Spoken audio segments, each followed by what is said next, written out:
변호사님, 그 저번에 말씀해주신 아파트 상가, 원래는 그때 영상에서는 2022년도 8월 서울시의 공문 발송일 이전에 조합이 설립된 곳은 상가 조합원이 상가를 선택하지 않을 경우에는 아파트를 받을 수 있게 유권 해석해서 그렇게 관례대로 진행했다라고 했고, 22년 8월 공문 발송 이후로 조합이 설립된 곳은 상가 조합원들은 아파트를 받기가 어렵다라고 알고 있는데, 최근에 대법원 판례가 또 바뀌었다고 들었어요. 어떤 식으로 지금은 바뀌어서 판례들이 나오고 있는지 궁금해요. 이거와 관련돼서 이제 분쟁이 됐는데요. 서울 고등법원에서 이렇게 판시한 게 있어요. 만약에 이제 재건축 조합에서 상가를 짓잖아요. 그 상가를 포기하고 아파트를 선택을 하면 아파트를 분양하는 그런 방법으로 해왔는데, 그 내용은 사실은 우리 도시정비법 시행령하고 맞진 않아요. 우리 도시정비법 시행령이 어떻게 돼 있냐면은 부대 복리시설을 건설하지 아니하는 경우에는 아파트를 제공할 수 있도록 돼 있거든요. 또는 상가를 분양받고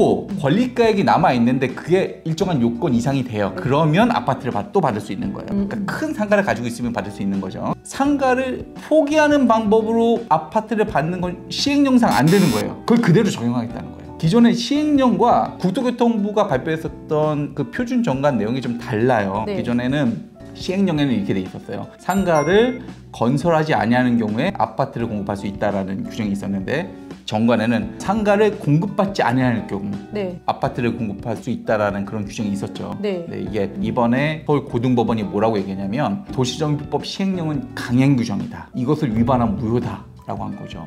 상가를 건설하지 아니하는 경우와 상가를 공급받지 아니하는 경우는 다르다라는 거예요. 만약에 정관이라던가 조합청의 의결로 네. 시행령과 다르게 하려면 조합원 전원의 동의를 받아라. 전원? 네, 전원. 한 분이라도 싫다라고 하면? 한 명만 반대해도 안 되는 거예요. 그럼 이게 분쟁으로 번질 경우에는 진짜 큰 문제가 될 수도 있겠네요. 예, 그럴 수 있죠. 그러면 22년 8월 공문과 이제 상관없이 그냥 기존의 상가 조합원은 상가를 받는 확률이 훨씬 99.9%네요. 아파트를 받을 수 있는 확률보다. 그렇죠. 이제 상가를 받아야 되겠죠. 그러면 기존에 이제 같은 구역 내에서 아파트가 있는데 상가를 사서 권리가액을 합산해서 올리겠다라고 할 경우에도 사실 그 부분과 관련돼서 명시적인 판결은 없어요. 상가를 사서 권리가액을 높일 수 있을지 여부도 법률가들 사이에서 의견이 좀 나뉘어져 있어요. 그러면 아직까지는 분쟁이 발생해서 대법원까지 간 적이 없기 때문에 모르겠지만, 네.